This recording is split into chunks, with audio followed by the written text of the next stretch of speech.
Welcome to Audit the Audit, where we sort out the who and what and the right and wrong of police interactions. This episode covers obstructing, eluding, and excessive force, and is brought to us by Law and Crime Network's channel. Be sure to check out the description below and give them the credit that they deserve. On November 29th, 2022, 48-year-old Kenneth Espinosa was driving in Trinidad, Colorado, when his son, Nathaniel Espinosa, who was driving a different vehicle, was pulled over by Deputy Mikhail Noel of the Los Animas County Sheriff's Office for an alleged traffic violation. Mr. Espinosa circled the block before parking approximately 75 feet behind Deputy Noel's patrol vehicle to wait for his son. As Mr. Espinosa waited and observed the traffic stop from this distance, Lieutenant Henry Trujillo arrived to assist in the traffic stop and made contact with Mr. Espinosa, who was still in his truck.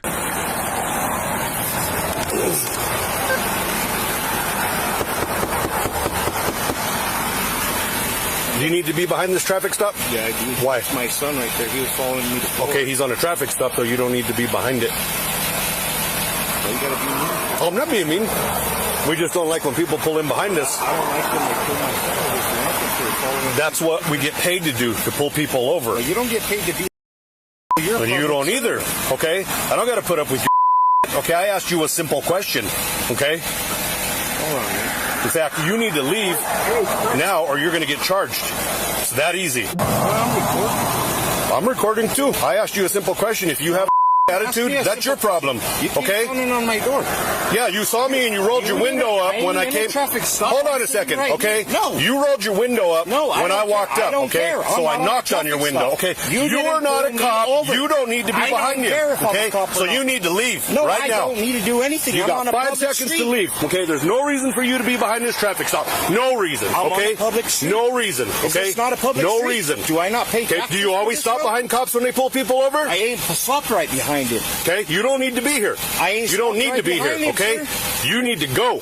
No, I don't. I'm waiting on my son. All right, He's fine. right back. Lieutenant Trujillo orders Mr. Espinosa to leave the traffic stop and threatens to charge him if he does not comply, although he does not say what crime he would be charged with, and Mr. Espinosa refuses to leave. Generally, it is legal for an individual to stop and observe a traffic stop, provided that they are not violating any parking laws, interrupting the normal flow of traffic, or obstructing law enforcement. Near the beginning of his interaction with Lieutenant Trujillo, Mr. Espinosa pressed the screen of his cell phone several times and stated that he was recording, and although it is unclear from the body camera footage whether he was already recording the traffic stop or if he began to record when Lieutenant Trujillo approached his vehicle, according to a federal lawsuit Mr. Espinosa filed regarding this encounter, he was observing and recording the traffic stop when Lieutenant Trujillo first walked up to him. The 10th Circuit Court of Appeals, which has jurisdiction over Colorado, recently recognized in the 2022 case of Irizarry versus Yahia that the First Amendment protects the right to film police officers performing their duties, subject to reasonable time, place, and manner restrictions, and concluded that, now quoting, "A peaceful recording of a traffic stop in a public space that does not interfere with the police officer's performance of their duties is not reasonably subject to limitation. Therefore, it is likely that a court would conclude that Mr. Espinosa was within his First Amendment rights to record the traffic stop, as long as he did not interfere with or obstruct the officer's performance of their duties. Under Section 18-8-104 of the Colorado Revised Statutes, a person commits the offense of obstructing a peace officer when, quote, by using or threatening to use violence, force, physical interference, or an obstacle, such person knowingly obstructs, impairs, or hinders the enforcement of the penal law or the preservation of the peace by a peace officer. In the 2005 case of Dempsey versus People, the Colorado Supreme Court explained that under this statute, although, quote, the obstacle or physical interference may not be merely verbal opposition, a combination of statements and acts by the defendant, including interposition of an obstacle, can form the crime of obstruction, provided that the conduct is of sufficient magnitude to actually obstruct, impair, or hinder enforcement of the officer's duty. Here, a court could find that Mr. Espinosa's refusal to leave was insufficient to support an obstruction conviction, as it appears he did not cause a physical interference that obstructed, impaired, or hindered the traffic stop and was exercising his First Amendment rights to film law enforcement. However, it is also possible that a court would determine that Mr. Espinosa violated the obstruction statute by refusing to obey Lieutenant Trujillo's order to leave the traffic stop, provided that it also concluded that this order was lawful. I ain't stopped right behind you.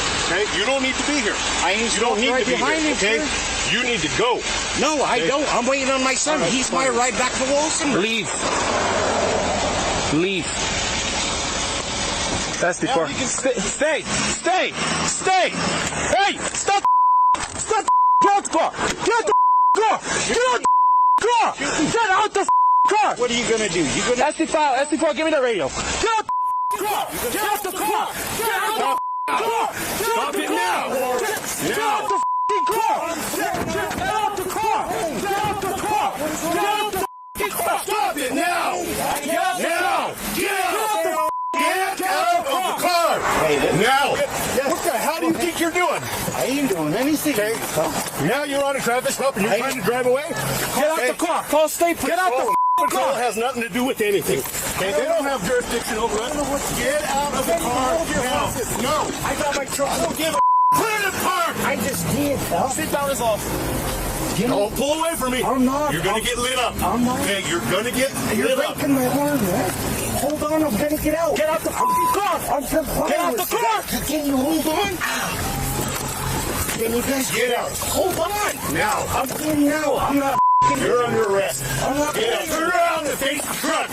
You're under arrest. Okay, guys. Put your hands behind your back. Settle down. Put your hands behind your back. The deputies order Mr. Espinosa to leave, but when he starts to pull away, they point their tasers at him and start screaming at him to get out of the vehicle, and Mr. Espinosa stops his truck after pulling back over to the side of the road. Section 42-4-1413 of the Colorado Revised Statutes provides that, quote, any operator of a motor vehicle who the officer has reasonable grounds to believe has violated a state law or municipal ordinance, who has received a visual or audible signal, such as a red light or a siren from a police officer driving a marked vehicle, directing the operator to bring the operator's vehicle to a stop, and who willfully increases his or her speed or extinguishes his or her lights in an attempt to elude such police officer, or willfully attempts in any other manner to elude or does elude such police officer, commits a Class 2 misdemeanor traffic offense. Additionally, Section 18-9-116.5 of the Colorado Revised Statute states that, quote, any person who, while operating a motor vehicle, knowingly eludes or attempts to elude a peace officer also operating a motor vehicle, and who knows or reasonably should know that he or she is being pursued by said peace officer, and who operates his or her vehicle in a reckless manner, commits vehicular eluding. Now, because both of these statutes require that an officer be operating a motor vehicle for an individual to be guilty of eluding, it is highly unlikely that a court would find Mr. Espinosa's conduct was illegal. However, even if these statutes did apply, as the Colorado Court of Appeals explained in the 2020 case of People versus Sims, an individual is not guilty of eluding any time a person does not immediately stop when a police car directs him or her to do so. And the statute requires that the driver act, quote unquote, willfully attempting to elude the police officer, such as when a driver continues driving for miles without pulling over, despite being pursued by police vehicles with activated lights and sirens. Because Mr. Espinosa appeared to be attempting to comply with the deputy's orders to stop by pulling over, and only started driving in the first place because he was ordered to leave the traffic stop, it is likely that a court would conclude that he was not guilty of eluding, even if the eluding statutes applied to this situation. Put your hands behind your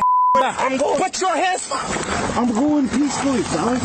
Get back. Get back. Hey, he's recording this case. That's fine. He can record all he wants. This is case, guys. You guys. You do what you're told, all right? You think it's okay just to roll up a traffic stop? No, and not do what you're told? Now you go to jail. That's all right.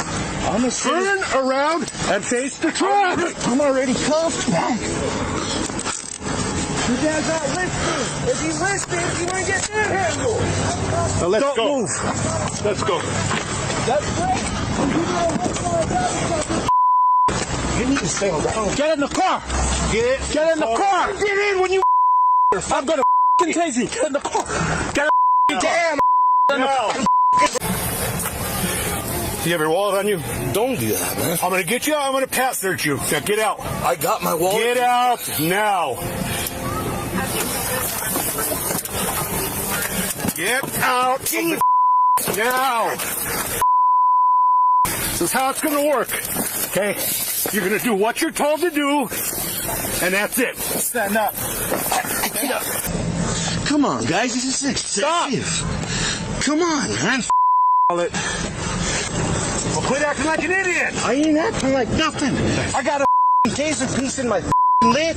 You guys shot me right in face! Mr. Espinosa reveals that he was tased while the deputies were putting him in the backseat of the patrol vehicle. And although it is not apparent in the body camera footage, Mr. Espinosa alleged in his lawsuit that he was also tased while he was attempting to put his vehicle in park after the officers ordered him to stop. Section 18-1-707 of the Colorado Revised Statute states that, quote, peace officers, in carrying out their duties, shall apply non-violent means when possible before resorting to the use of physical force. A peace officer may use physical force only if non-violent means would be ineffective in effecting an arrest, preventing an escape, or preventing an imminent threat of injury to the peace officer or another person. Additionally, according to Mr. Espinosa's lawsuit, the Los Animas County Sheriff's Office's so-called less lethal electrical control devices policy prohibits deputies from using their tasers against a subject who is, quote, in a restraint device and is only offering verbal non-compliance or passive resistance. Now, while this policy does provide exceptions permitting a restrained person to be tased, it defines them as, quote-unquote, rare situations where, quote, the authorizing supervisor must be able to list and describe the specific factors that led him or her to conclude that the use of a taser on the individual was a safer alternative to other available and practical options. The taser policy further prohibits a deputy from using a taser against a person without exception in circumstances where, quote, the person is fleeing and the deputy does not have sufficient information to believe that the person is a danger to themselves or others. Or, now quoting again, the subject is in a moving vehicle. It should be noted that these excerpts from Los Animas County policies were obtained from the complaint filed in Mr. Espinosa's lawsuit, and because the Sheriff's Office has not made its policies publicly available, I have not reviewed the policies in their entirety. However, assuming that the policies were completely and accurately represented in the complaint, because Mr. Espinosa was allegedly tased while attempting to comply with the officer's commands, both while he was in handcuffs and in a moving vehicle, and Lieutenant Trujillo and Deputy Noel had no apparent reason to believe that he was a danger to anyone, it is likely that a court would find the deputies violated both Colorado state law and the Los Animas taser use policy. In addition to these local guidelines, the Supreme Court identified factors for determining the constitutional reasonableness of a use of force in the 1989 case of Graham versus Connor, where it held that lower courts should consider the severity of the crime at issue, whether the suspect posed an immediate threat, and whether the suspect was actively resisting or trying to evade arrest by flight. In this situation, at worst, Mr. Espinosa was suspected of refusing to leave a traffic stop he was not interfering with, a relatively minor and non-violent offense. Furthermore, although the officers may contend that Mr. Espinosa could injure them while he was driving his vehicle, this argument is weak, because he appeared to be attempting to comply with the officers' conflicting orders, and he clearly did not pose a threat once he was in handcuffs and attempting to get in the back of the cruiser. Likewise, while the officers may assert that Mr. Espinosa was attempting to evade arrest by starting to drive away and not immediately stopping his vehicle after they ordered him to stop, Mr. Espinosa appeared to drive away to comply with the order to leave the traffic stop, not to resist or evade arrest, and he immediately began to pull his vehicle back over to the side of the road once the officers ordered him to stop.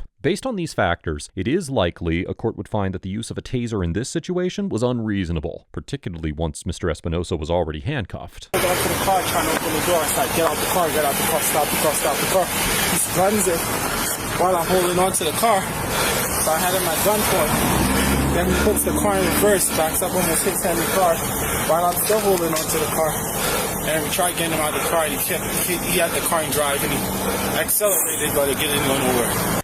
We tried to get him out, and he was refusing, and then when we tried to put him in, he was refusing. So I tased him, and then I tried to get him out to pat search him and get his wallet because he wouldn't tell me anything. And then that's when you rolled up. Okay. I'm going to get him over to the jail. Okay. After Mr. Espinosa's arrest, Lieutenant Trujillo allegedly deactivated his body camera and did not reactivate it for the remainder of the encounter. According to Mr. Espinosa's lawsuit, an ambulance arrived on the scene to take Mr. Espinosa to the hospital, but Lieutenant Trujillo chose instead to personally transport Mr. Espinosa to the Los Animas County Jail, where the medical personnel from the ambulance informed Lieutenant Trujillo that Mr. Espinosa must be taken to the hospital before he could be admitted to the jail. Allegedly, Mr. Espinosa Espinosa then requested that the ambulance transport him to the hospital, but Lieutenant Trujillo denied his request and took Mr. Espinosa himself. After his arrest, Mr. Espinosa spent 1 day in jail before being released. He was charged with various offenses, including resisting arrest and assault on a peace officer, but on December 6, 2022, the charges were dismissed by the District Attorney's Office and the records were sealed. On April 29, 2023, Mr. Espinosa filed a federal lawsuit against Lieutenant Trujillo, Deputy Noel, and others, as well as the Los Animas County Board of County Commissioners and the Los Animas County Sheriff's Office for various constitutional violations. Both deputies are currently on administrative leave, and the department stated that the matter has been referred to an outside agency for review. Mr. Espinosa's attorneys have also obtained records showing Lieutenant Trujillo was convicted of criminal charges in 1998, 2006, and 2009. All 4 incidents occurred in Los Animas County and included charges of displaying a weapon, harassment, fighting in public, and disorderly conduct. Mr. Espinosa's lawyers also identified 5 different restraining orders that have been filed against Lieutenant Trujillo, 2 of which allege domestic abuse, and records that show that Lieutenant Trujillo was forced to resign from the Los Animas County Sheriff's Office in 2009, but was later rehired and promoted. Before this encounter, Lieutenant Trujillo and Deputy Noel had previously been the subject of excessive force claims, which the Sheriff's Department settled.